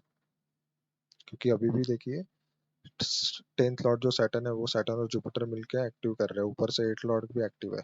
इस ड्यूरेशन में प्रोमिनेंट करियर में चेंजेस आते हैं, या करियर के पर्सपेक्टिव में चेंजेस होते हैं यूजुअली, ठीक है। तो ये सारी चीजें आप देख सकते हो। तो आपको कर्मा बैलेंस करना है, बाकी कुछ नहीं करना है, ठीक है। इतने सारे प्लैनेट देख रहे हैं, वो भी देखिए। तो इन जनरल आपको सीखते रहना है ना। जितना सीखोगे, लेकिन आपको थोड़ा ज्यादा एफर्ट लेना है बाकी लोगों से। तो आप, ये सबसे अच्छा क्या है, स्पिरिचुअल इंस्टीट्यूट ज्वाइन कर लो, वहाँ पे योगा मेडिटेशन प्राणायाम सारी चीजें सिखाते हैं, जैसे आर्ट ऑफ लिविंग हो गया, विपश्यना हो गया, ये आप सीख लीजिए, फिर आप खुद प्रैक्टिस कीजिए। उससे आप बहुत ज्यादा फास्ट फॉरवर्ड हो जाएगा प्रोसेस, ठीक है। मैरिज वैसे अगले साल, 1 साल के अंदर अंदर वैसे योग तो है, होनी तो चाहिए, लेकिन कुछ कॉम्बिनेशन बहुत ज्यादा ओवर डिले को भी दिखा रहे हैं। ओवर डिले का कॉम्बिनेशन ये, ठीक है। अभी दो वाला नेक्स्ट वाला रूल देखिए, next chart, sorry, next chart देखिए अभी। अभी देखिए साहिल मनियार, है ना, साहिल मनियार का 2 मिनट। इनका ओपन करके रखते हैं, 2 मिनट रुकिए, 1 सेकेंड। अभी इनका क्वेश्चन स्पेसिफिकली करियर से रिलेटेड है, ठीक है। अब करियर से रिलेटेड क्या देखना है पहले देखिए, करियर एंड लव लाइफ, ठीक है। तो करियर में तो सबसे पहले तो जब भी जुपिटर सैटर्न के ऊपर या सैटर्न जुपिटर के ऊपर ट्रांजिट करे तो करियर में मेजर चेंजेस आते हैं, अच्छी अपॉर्चुनिटी आती है, करियर में नई नई अपॉर्चुनिटी आती है लाइफ में, ठीक है। तो सबसे ज़्यादा चांसेस है इनको, जब से जुपिटर सैटर्न के ऊपर ट्रांजिट किया है तब तब ये थोड़े एक्स्ट्रा कॉशियस हो गए होंगे अपने करियर को लेकर। ऊपर से देखोगे जो 10th लॉर्ड मार्स है, तो अगले साल के ईयर एंड में भी जुपिटर इसमें ट्रांजिट करेगा मार्स के ऊपर, तब उस ड्यूरेशन में भी करियर से रिलेटेड मेजर चेंजेस दिख रहे हैं। तो करियर से रिलेटेड मल्टीपल अपॉर्चुनिटीज आएगी आने वाले टाइम में, है ना। और इन जनरल जुपिटर सैटर्न के ऊपर है तो अगले साल के मई मई से पहले पहले, एंड प्रोमिनेंट मंथ कौन के हो गए, मई, जून जुलाई अगस्त सितंबर अक्टूबर नवंबर दिसंबर, जनवरी फरवरी मार्च अप्रैल, अप्रैल से लेके मई के बीच, अप्रैल मई जून, अगले साल अप्रैल मई जून के करीब करीब बहुत ज़्यादा चांसेस है मेजर चीज़ें होगी करियर से रिलेटेड, है ना। उसमें यहाँ पे कंफर्म कीजिए, आप ऑलरेडी 23rd हो, तो 23, 24, 24 की एज में रिलेशनशिप वगैरह भी दे सकता है, ठीक है। वीनस रिलेशनशिप को रिप्रेजेंट करता है, तो 8th हाउस और वीनस, तो थोड़ी बहुत चीज़ें थोड़ा अवेयर भी रहना चाहिए, तो 8th हाउस वो थोड़ी सेपरेटिव टेंडेंसी भी देता है। तो 24, 25, 26,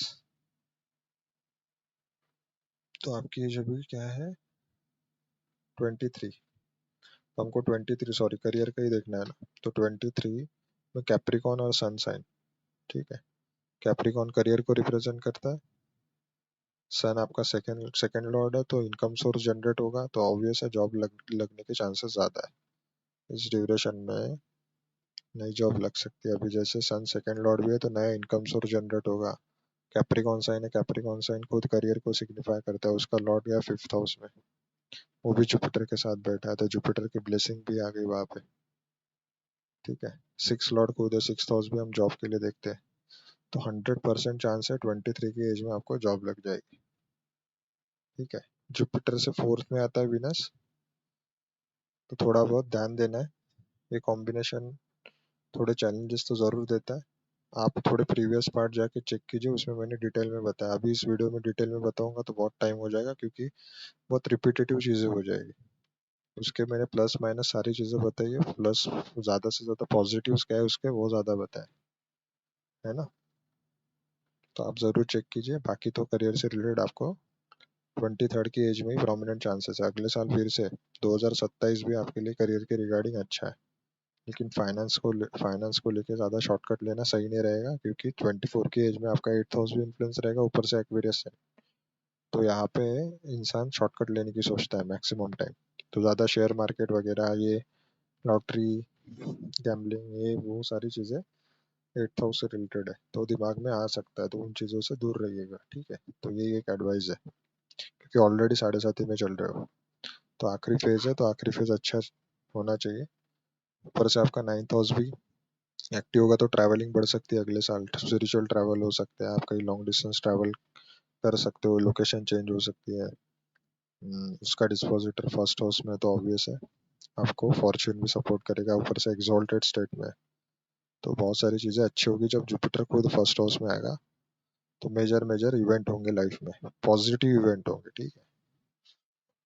ऑलरेडी आपने पिछला टाइम थोड़ा चैलेंजेस फेस किए होंगे, ठीक है, जब सैटर्न 8th हाउस में ट्रांजिट कर रहा था, पीक फेज ऑफ 7.5 था तब, अभी मैक्सिमम चीज़ें क्लियर होगी, ठीक है। चलिए नेक्स्ट चार्ट।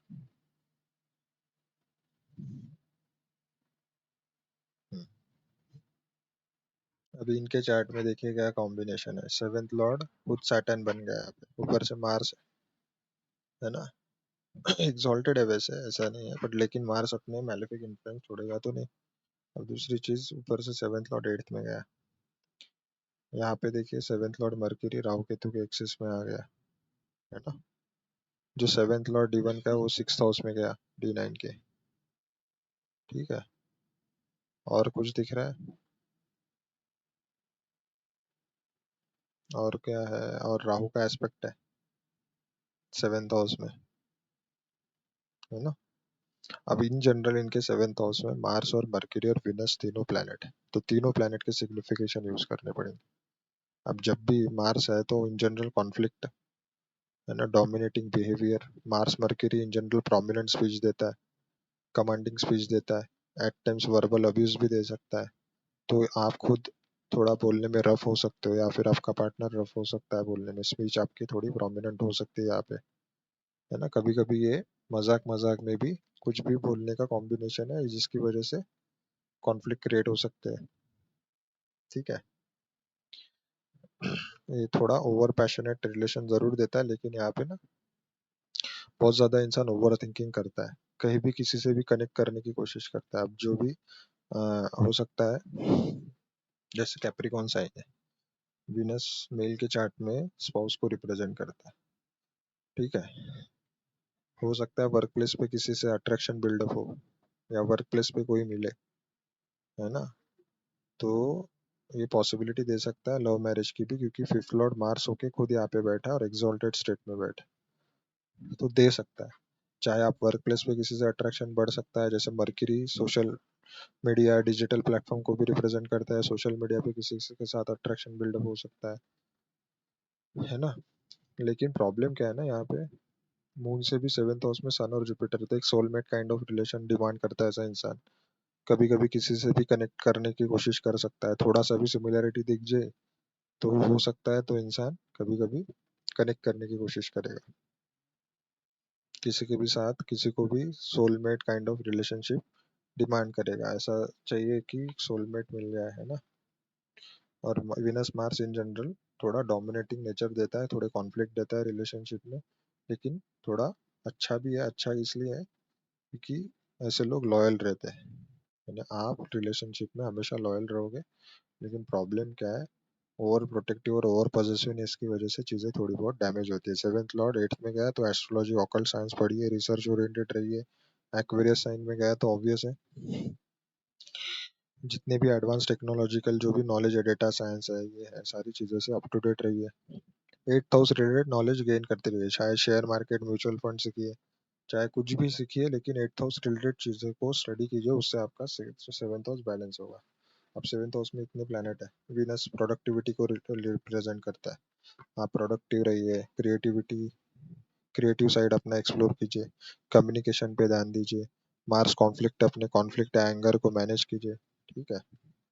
एंगर मैनेजमेंट यहाँ पे बहुत ज़रूरी है। मर्क्यूरी है तो अपने सिबलिंग के साथ अच्छे रिलेशन मेंटेन कीजिए, क्योंकि विनस रिलेशनशिप है, मर्क्यूरी आपके सिबलिंग या आंट को रिप्रेजेंट करता है ना। इन सारे लोगों के साथ रिलेशन मेंटेन कीजिए, वो सारे रिलेशन बैलेंस हो गए तो आपका 7th हाउस बैलेंस होगा, ठीक है। ऊपर से और क्या दिखता है, 10th लॉर्ड 20 में, तो करियर से रिलेटेड प्रोमिनेंट इवेंट होगा। कैप्रिकॉन साइन है ना यहाँ पे, तो करियर फोकस्ड रहिए जितना ज्यादा हो सके उतना। तो पहले प्रैक्टिकल रहिए लाइफ में, सिर्फ करियर फोकस्ड रहिए, हो सकता है करियर में ही आपको कोई मिल जाए और उसी से साथ आपकी मैरिज हो सकती है। तो करियर पे जितना ज्यादा ध्यान दोगे उतना ज्यादा चांसेस है मैरिज हो जाएगी, उतने ही ज्यादा करीब आ जाएगी। सबसे पहले मैरिज का प्रॉमिस है क्या, हाँ है, जुपिटर से सेकंड में विनस है। अब जैसे आपकी एज ऑलरेडी 29 है, तो 24 25 26 27 28 29, तो यहाँ पे हो अभी आप। इसका डिस्पोजिटर जुपिटर इसमें है 7th हाउस में, पॉसिबिलिटी तो ये भी दे सकता है, यहाँ पे भी आओगे 29 यहाँ पे आता है, तो 29 की केस में 6th हाउस इन्फ्लुएंस में है, तो यहाँ पे जॉब से रिलेटेड ज्यादा इवेंट दिख रहा है, ठीक है। जॉब से रिलेटेड या हेल्थ से रिलेटेड, या फिर in general 6th house conflict को दिखाता है, ठीक है। तो ये जॉब भी दे सकता है आपको 29 की एज में, आप ऑलरेडी हो तो करियर से रिलेटेड इवेंट, लोन या ईएमआई देख रहे हो तो लोन या ईएमआई मिल सकता है, या फिर कोई कॉन्फ्लिक्ट रिजॉल्व हो सकता है, या फिर कोई कॉन्फ्लिक्ट क्रिएट हो सकता है, या फिर किसी के साथ ईगो क्लैशेस हो सकते हैं, कि सन का भी इन्वॉल्वमेंट है उसका। फिर 30 की एज में फिर ये हाउस एक्टिव रहेगा, तो यहाँ पे 30 की एज में मार्स एक्टिव रहेगा, जो कि विनस को देख रहा है। ठीक है, तो यहाँ पे भी पॉसिबिलिटी है, यानी 29 या 30 रूल यहाँ पे भी फिर हम कैलकुलेट करके देखते हैं। 10 + 8। देखिए मैं बहुत सारी चीजें इसलिए रिपीट नहीं कर रहा हूँ क्योंकि एक ही एक चीज रिपीट करने से मतलब नहीं है, क्योंकि इतने सारे चार्ट अगर मैं कवर कर रहा हूँ ना, आपने तकरीबन सारे लोगों ने सीखना चाहिए, तो फिर वो सेम रूल मैं अपना रिपीट कर रहा हूँ तो वो भी सही नहीं लगता है। तो छोटी छोटी चीजें आप अगर पूछते ही रहोगे तो आपको भी अप्लाई करते आना चाहिए चार्ट, है ना। तो इसमें +5 ऐड कीजिए, +5 ऐड कीजिए, +5 ऐड कीजिए, कितना आया? 33 रनिंग, यानी 32 की एज में दे सकता है मैरिज। तो देखिए 29, 30, 31, 32 एग्जैक्ट आता है 7th house. Exact 7th house D9 का इन्फ्लुएंस होता है ना। तो इस केस में शादी 32 की एज में ज्यादा चांसेस है होने के। ठीक है, जैसे कॉम्बिनेशन बने हैं ना आपके चार्ट में, तो उस हिसाब से वो 32 एज परफेक्ट है। दशा भी देखोगे, देखिए सैटर्न की दशा है। तो तीसरे नंबर की दशा इन जनरल थोड़ी बहुत स्ट्रगल जरूर लाती है लाइफ में, थोड़ा आइसोलेटेड रखती है, थोड़ा डीप रिसर्च में जाता है इंसान, सिक्लूटेड रहता है, यानी थोड़ा खुद के ऊपर ध्यान देने वाली दशा। इस दशा में बहुत सारी चीजें सीखने को मिलती है, कभी जॉब कभी पढ़ाई, कभी जॉब कभी पढ़ाई, ऐसी सारी चीजें चलती रहती है ना।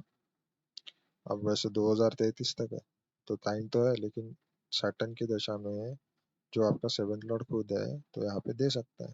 तो अंतर में देखिए, अंतर दशा किसकी है।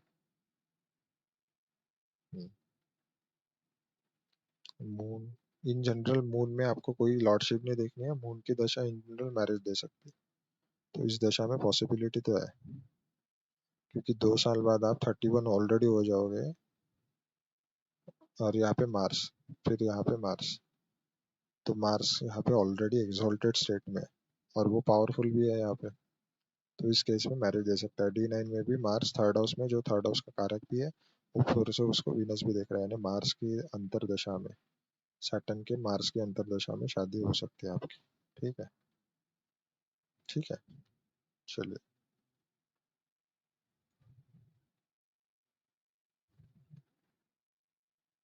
अब इनका भी देखिए, ऋषभ जी का देख लेते हैं। मैं ज्यादा डायरेक्ट रूल ही अप्लाई करूंगा, अभी डिटेल में समझाते नहीं बैठूंगा मैं, है ना, क्योंकि आप इतने सारे चेट चार्ट कवर कर रहे हो तो मैं सारे आपने रूल देखे होंगे, तो देखे होंगे तो खुद अप्लाई कीजिए, और खुद देखिए, वैसे खुद भी कोशिश करिए, ट्राई कीजिए। अब इनके ऊपर हम देखते हैं, 2 मिनट। अब इनके चार्ट में देखिए कौन सा रूल है। इनके चार्ट में भी मैंने बताया था, या सॉरी, एक रूल बताया था, जुपिटर से जब भी 12th में विनस आता है तब भी ये थोड़े, जो मैरिज का प्रॉमिस तो है लेकिन ये थोड़े चैलेंजेस के साथ मैरिज देता है, यानी मैक्सिमम केसेस में हर्डल्स आएंगे तब भी मैरिज होती है, उसके पहले नहीं होती है। पहले चैलेंजेस फेस करेगा तब भी जाके मैरिज होती है ना।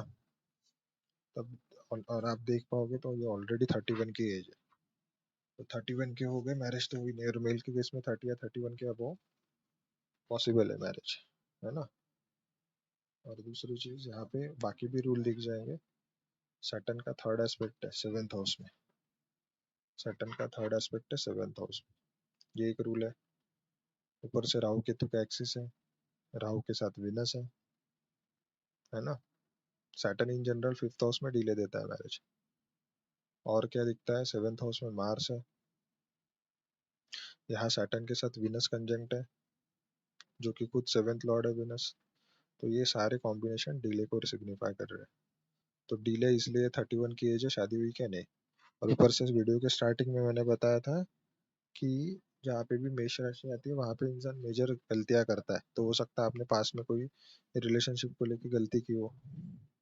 ठीक है, तो वो भी कभी ना कभी सेटबैक की वजह से कुछ चीजें थोड़ी चैलेंजिंग होती है ना। तो यहाँ पे अभी टाइमिंग के ऊपर देख लेते हैं। 31 है ना, तो यहाँ से कैलकुलेट कीजिए, 24, 25, 26, 27, 28, 29, 30, 31 यहाँ पे हो। ठीक है, फिर 32, 31 की केस में आपका ये एक्टिव है। अभी आप पास, ये दिसंबर में 31 के हुए हो ना, तो 31 की एज में पॉसिबल है, क्योंकि already seventh Lord Venus active है। ठीक है, सेवेंथ लॉर्ड जो वीनस है यहाँ से सेवेंथ एस्पेक्ट से एक्टिव है। फिर 32 की एज में, यहाँ पे 31 में 29 की एज में भी प्रोमिनेंट इवेंट हुआ होगा रिलेशनशिप रिगार्डिंग कोई ना कोई इवेंट। फिर 30, 31, 32, 33, 2 मिनट कैलकुलेटर पे भी देख लेते हैं। 1 + 8 5 + 5 + 5 + 5 + 5 34 रनिंग है ना 33 की एज। तो आप अभी 31 हो, 32, 33। इसका डिस्पोजिटर कौन है? मर्क्यूरी फर्स्ट हाउस में आया, सेवेंथ हाउस में देख रहा है, और जो कि मार्स को देख रहा है, जो D1 का सेवेंथ लॉर्ड है, यानी 33 की एज में ज्यादा चांसेस है मैरिज होने के। 31 भी है लेकिन 33 प्रोमिनेंट है, तो 33 की एज में शादी हो जाएगी। दशा देखिए, मून की दशा है। मून की दशा में कोई रूल अप्लाई नहीं करना है, यूजुअली हो जाती है। 2 साल 2027 के करीब करीब शादी हो जाएगी। फिर 2 साल के बाद ऑलरेडी आप 33 हो जाओगे, और इसी ड्यूरेशन में पूरी दिसंबर आखिरी तक आपको दशा है, यानी 2027 में शादी होने के ज्यादा चांसेस है। ठीक है ना? चलिए नेक्स्ट है, इनका देखिए क्या क्वेश्चन है। अब इनके केस में देखिए, इनका ऑलरेडी ये फीमेल है, अनमैरिड है, 37 की एज हो गई है, ये तो एक्सट्रीम डिले की तरफ जा रहा है मैरिज। ठीक है, तो ये इनका चार्ट है। सबसे पहले सेवेंथ लॉर्ड जो खुद वीनस है वो सिक्स्थ हाउस में गया, ऊपर से डेबिलिटेटेड। मार्स जो फीमेल के केस में हस्बैंड को सिग्निफाई करता है वो 12th हाउस में गया, वो भी 12th हाउस में, ये सेकेंड एफ्लिक्शन। 7, 8, 9, 10, ऊपर से सेवेंथ लॉर्ड जो वीनस है उसको सैटर्न देख रहा है 10th एस्पेक्ट से। ठीक है, और कुछ दिखता है क्या? 1, 2, 3, हाँ, सन डेबिलिटेटेड है सेवेंथ हाउस में, देखिए, है ना। मर्क्यूरी भी सेवेंथ हाउस में अच्छा नहीं माना जाता, मरण कारक स्थान है मर्क्यूरी के लिए। ऊपर से सेवेंथ लॉर्ड जुपिटर D9 का राहु केतु के एक्सिस में। हम्म, और जो, और क्या दिख रहा है? हाँ, सेवेंथ लॉर्ड जो D1 का है, D1 का जो सेवेंथ लॉर्ड है वो देखिए पापकर्तरी में है। सेवेंथ लॉर्ड विनस, इसके आगे भी सैटर्न है, उसके पीछे भी राहु है, तो पापकर्तरी में आ गया। तो पापकर्तरी में भी आ गया, इसलिए चैलेंजेस। तो डिले तो दिख रहा है बहुत ज्यादा, है ना। तो अभी देखिए इनकी एज कितनी है, 37। तो यहाँ पे 24, 25, 26, 27, 28, 29, 30, 31, 32, 33, 34, 35, 36, 37। तो 37 की एज में विनस एक्टिव है, जो कि मैरिज का सिग्निफिकेटर है। ऊपर से इसका चार्ट का सेवेंथ लॉर्ड भी है इनके चार्ट। तो हो सकता है 37 की एज में हो जाए। और ट्रांजिट अगर देखोगे, मार्स भी ट्रांजिट में एक्टिव रहेगा, जो मार्स भी फीमेल के केस में एक्टिव हुआ तो भी शादी दे सकता है। तो हो सकता है 37 की एज में हो जाए। प्रोबेबली अगले साल से, जो जून 2026 से लेके जून 2027 के बीच में हो सकती है ना। दशा भी देखोगे, राहु की दशा में सैटर्न का अंतर है, तो सैटर्न ऑलरेडी देखोगे 11th लॉर्ड है, तो 11th लॉर्ड की दशा शादी दे सकती है। इस केस में यहाँ पे 9th लॉर्ड है, तो ये दशा शादी देने के लिए सफिशिएंट है, तो सैटर्न की दशा में शादी हो सकती है ना। प्रोबेबली यहाँ पे आइए और ज्यादा फाइन ट्यून करते हैं। मार्स, देखिए, ये मार्स के अंतरदशा में शादी होनी चाहिए, यानी अगले साल मार्स की दशा में, नहीं तो ये तीनों दशा में दे सकते हैं, क्योंकि सेवेंथ लॉर्ड D9 का जुपिटर के साथ बैठा है कंजंक्शन। सेवेंथ लॉर्ड का D9 का सेवेंथ लॉर्ड जो जुपिटर है वो राहु के साथ बैठा, तो राहु की भी दशा में पॉसिबल है, मार्स की दशा में भी पॉसिबल है, क्योंकि सेवेंथ लॉर्ड विनस को D1 में मार्स देख रहा है, और उससे जुपिटर तो है ही D9 का 7, तो ये तीनों दशाओं में पॉसिबल है, यानी 2027 के करीब करीब, यानी 38 या 39 की एज में भी हो सकती है, लेकिन 37 की एज में हो जानी चाहिए। ठीक है, तो रूल अगर अप्लाई करके देखोगे, 7 + 8 +5 +5 +5 +5 +5 40 यानी 39, तो इसलिए मैंने बताया था जुपिटर के अंतर 39 की एज में पॉसिबल है, से 37 38 39 की एज में डायरेक्ट आपका फर्स्ट हाउस इन्फ्लुएंस होता है, तो ये D9 का फर्स्ट हाउस इन्फ्लुएंस भी होता है, तो भी शादी के चांसेस बढ़ जाते हैं। ठीक है, उसका डिस्पोजिटर मर्क्यूरी विनस को भी दिख रहा है, तो इस ड्यूरेशन में ज्यादा चांसेस है ना। तो 39 की एज में ज्यादा चांसेस है, मैरिज का प्रॉमिस है, लेकिन एक्सट्रीम डिले कुछ कॉम्बिनेशन अलाउ नहीं कर रहा है। यहाँ पे भी पाप कर्तरी बना हुआ है, यहाँ पे डेबिलिटेटेड है, यहाँ पे भी डेबिलिटेटेड है, ऊपर से मार्स 12th हाउस में जाके बैठा, सैटर्न 10th एस्पेक्ट से विनस को देख रहा है, मून राहु केतु के एक्सिस में, तो मल्टीपल एफ्लिक्शन है। सेवेंथ लॉर्ड D9 का वो भी राहु केतु के एक्सिस में है ना, तो इतने सारे एफ्लिक्शन है, तो इसीलिए डिले हो रहा है। ठीक है, तो आज की वीडियो में इतने ही रखते हैं, नेक्स्ट वीडियो में बाकी चार्ट कवर करेंगे। ठीक है, आई होप आपको वीडियो अच्छी लगी हो तो please like share subscribe comment कीजिए। टिल देन, राम राम, धन्यवाद।